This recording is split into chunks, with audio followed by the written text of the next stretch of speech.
My sister called my adopted kids fake and tried to take their inheritance. I exposed her lies, and now she's threatening legal action.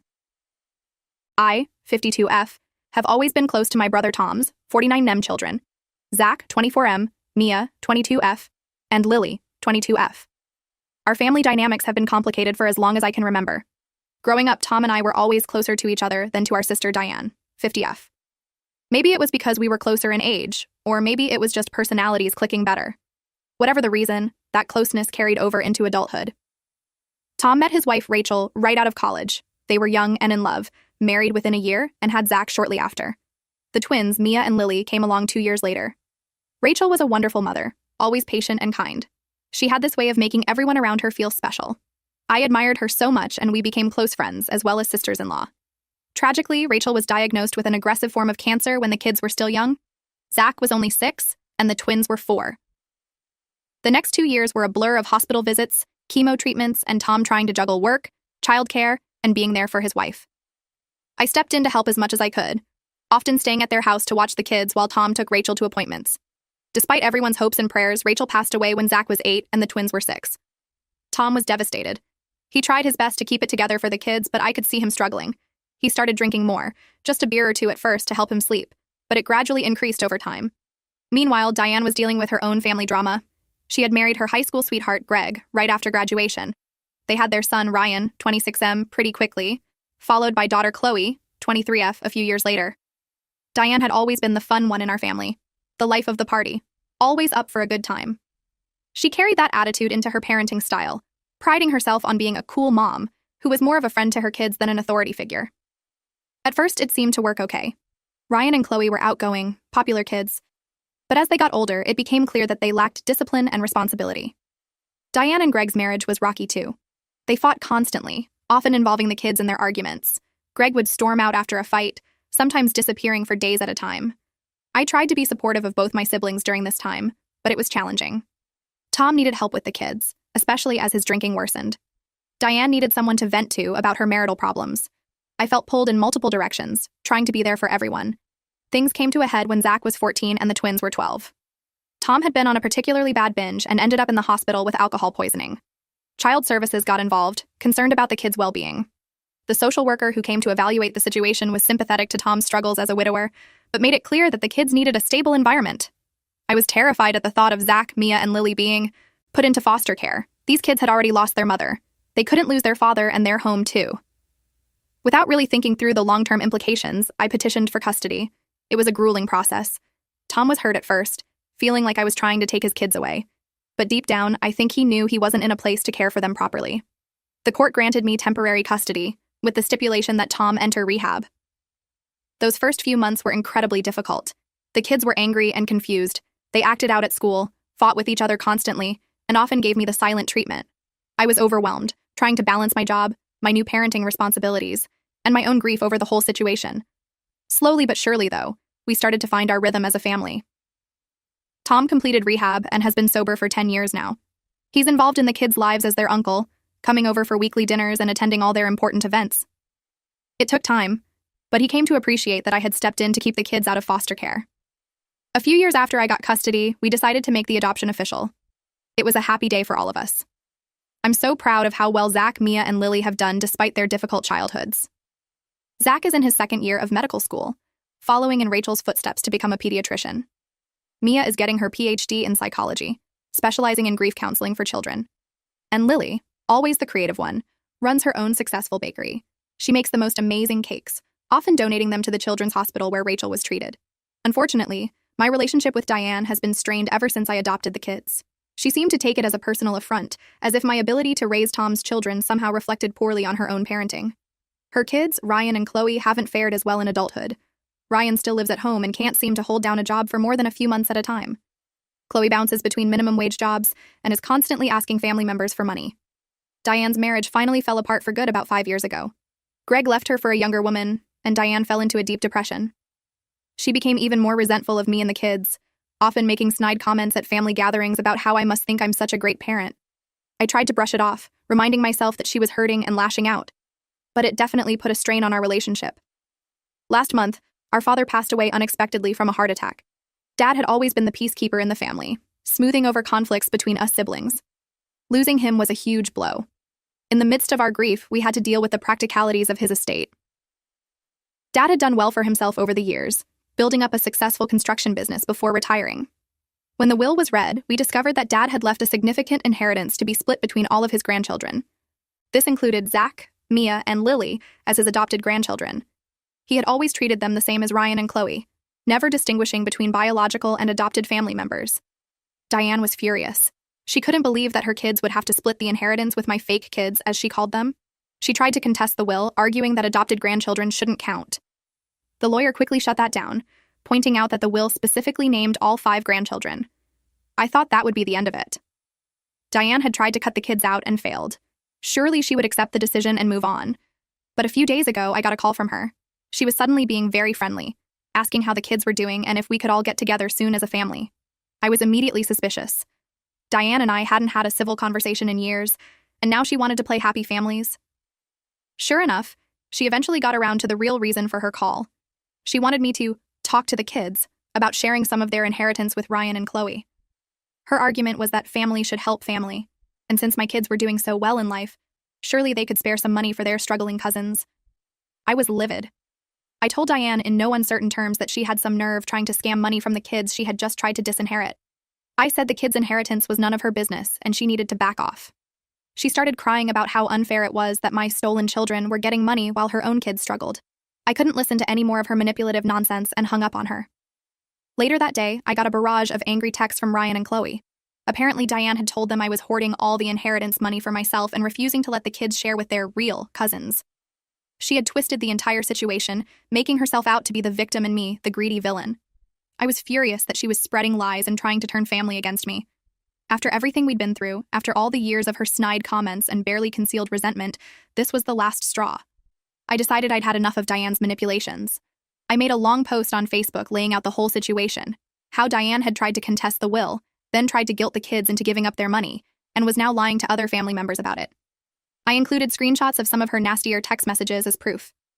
I know airing family drama on social media isn't usually the best move, but I felt like I had no other choice. Diane had been controlling the narrative for too long, and I needed to set the record straight. My post blew up among our family and friends. Most people were appalled at Diane's behavior. She's been getting a lot of backlash.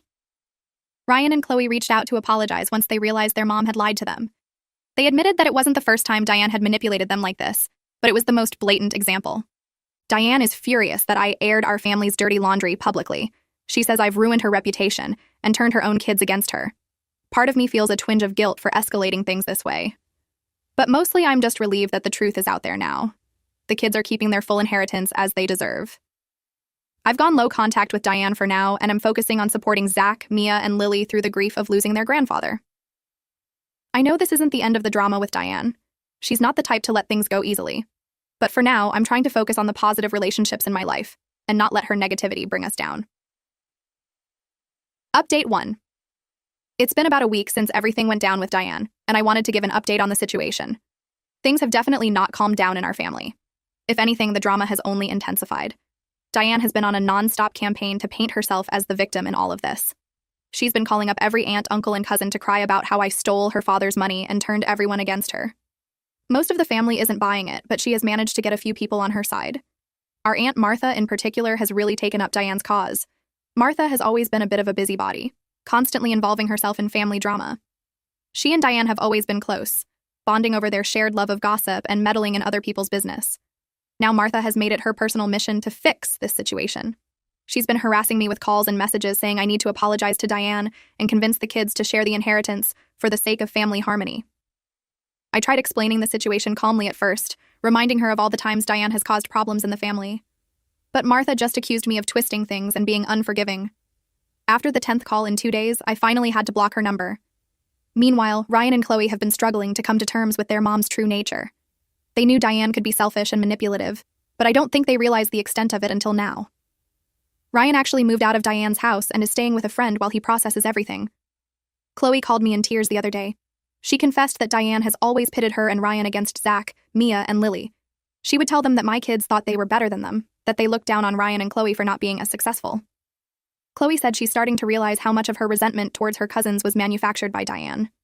I've been talking to Zach, Mia, and Lily about everything as well. They're hurt that their aunt would try to take advantage of them like this, especially so soon after losing their grandfather. But they're handling it with a lot of maturity.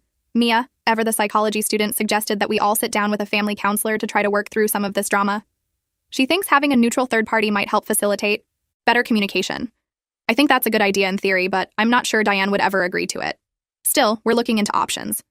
One positive thing to come out of this mess is that it's brought me and the kids even closer. We've had a lot of deep conversations about family, loyalty, and doing the right thing. I've shared more details about their early childhoods, about the difficulties Tom faced after Rachel died, and about my decision to seek custody. They've asked questions they never felt comfortable asking before, and I've done my best to answer honestly. I'm so proud of the adults they've become. Despite all the drama swirling around them, they're focused on how they can use this inheritance to do some good in the world. They've decided they want to use some of the money to set up a scholarship fund in their grandfather's name. The scholarship will be for students who have lost a parent in honor of their own experience and the support they received. I think it's a wonderful way to honor their grandfather's memory and help other kids in similar situations. Diane is still fixated on the money, though. She showed up at my house unannounced yesterday, demanding that I make this right. I refused to let her in and told her she needed to leave. She stood on my porch yelling for nearly an hour, calling me every name in the book and threatening to expose me. I'm not sure what she thinks she can expose. I've been nothing but transparent about the whole situation. Eventually, I had to call the police to remove her from my property. It was honestly pretty scary. Diane has always had a temper, but I've never seen her so unhinged. The officers who responded were very understanding. They suggested I might want to consider getting a restraining order if this behavior continues. I'm hoping it won't come to that, but I'm definitely keeping it as an option if things escalate further. I'm trying to take the high road here, but it's getting harder. Diane seems determined to tear our family apart over this inheritance. I just hope that with time, she'll realize how toxic her behavior has been and make amends. But I'm not holding my breath. For now, I'm focusing on protecting the kids and preserving the positive family relationships we do have. Tom has been a great support through all of this. He's furious with Diane for trying to take advantage of his kids. He's even offered to talk to her, to try to make her see reason. But knowing Diane, I doubt it would do any good. I'm also trying to maintain some sense of normalcy amidst all this chaos. Zach is home from medical school for a few weeks, so we're planning a family dinner this weekend. Lily is experimenting with some new recipes for her bakery and has promised to bring dessert. Mia is going to Skype in from her campus. It'll be nice to have an evening focused on family and food instead of drama and inheritance. I know this update doesn't resolve anything. The situation with Diane is still very much ongoing, but I wanted to let you all know what's been happening and thank you for your support.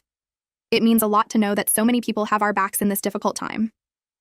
Update 2. It's been about a month since my last update, and unfortunately things have only escalated with Diane. I really hoped she would calm down given some time, but she's doubled down on her attempts to get money from the kids. Last week, Diane showed up at Lily's bakery during the morning rush. Lily had just opened the shop about 6 months ago, pouring her heart and soul into creating a warm, welcoming space. She's worked so hard to build up a loyal customer base, often working 12-hour days to make sure everything is perfect. Diane burst in, pushing past the line of customers waiting to order their morning coffee and pastries. She started yelling at Lily, calling her a selfish brat and accusing her of hoarding money that should belong to the whole family. She went on and on about how Lily's success was all due to the opportunities I had given her, and how she owed it to her real family to share the wealth. Lily was mortified. Some of her regular customers tried to intervene, but Diane just got louder. She knocked over a display of cupcakes, sending frosting and cake flying everywhere. Lily had to call the police to remove Diane from the premises. The incident really shook Lily up. She's always been the most sensitive of the 3 kids, and confrontation like this is her worst nightmare. She's considering hiring security for the bakery now, which breaks my heart. A small local bakery shouldn't need a security guard, but Lily doesn't feel safe without one now.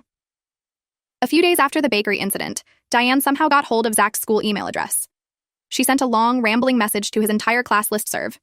The email accused Zach of stealing from family and urged his classmates to report him for financial elder abuse.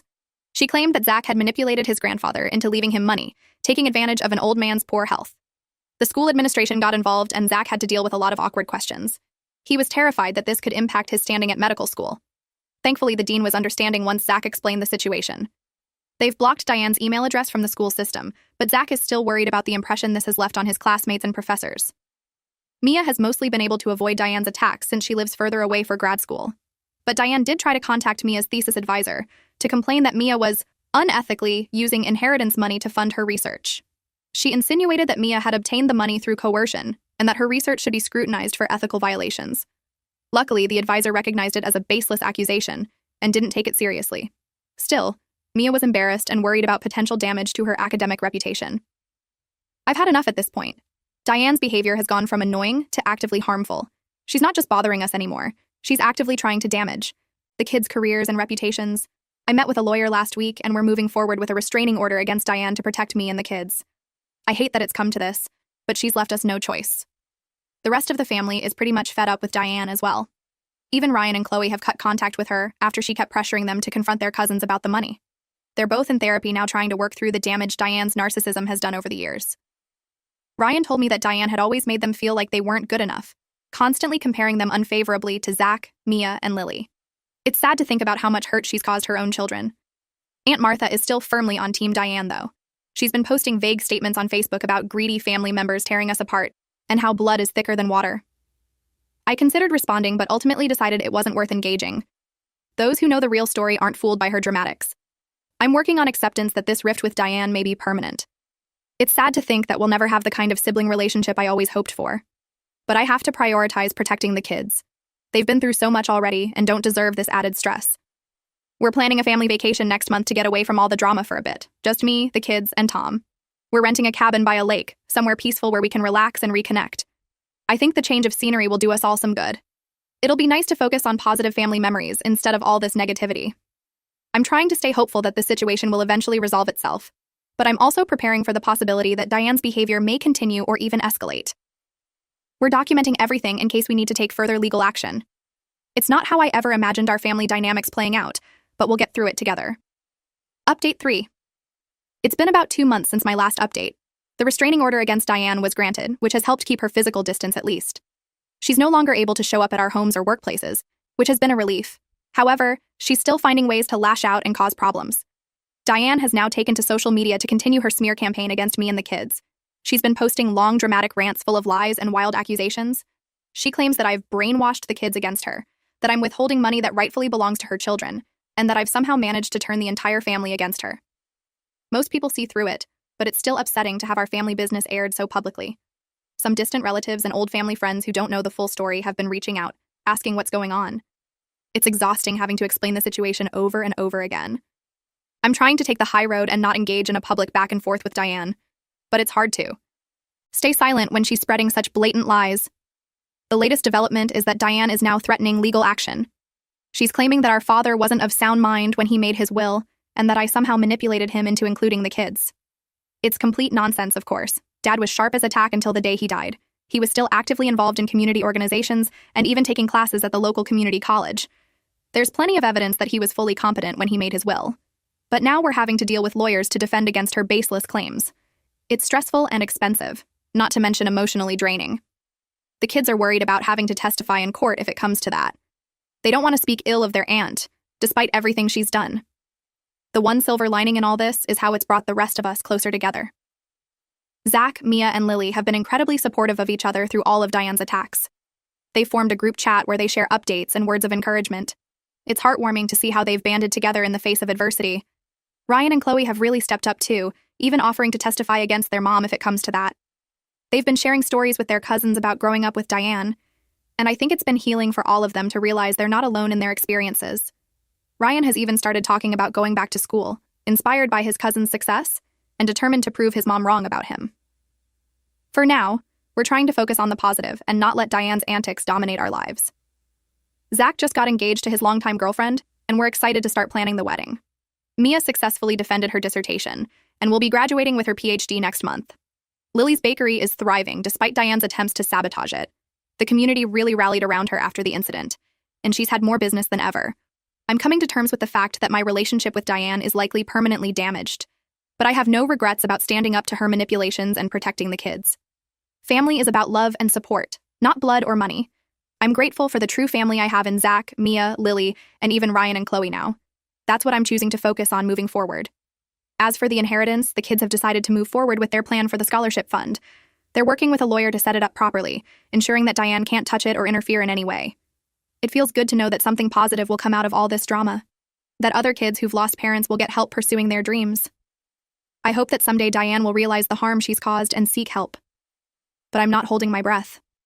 For now, we'll continue to live our lives, support each other, and hope that the legal issues will be resolved quickly. Thank you all for your continued support through this difficult time.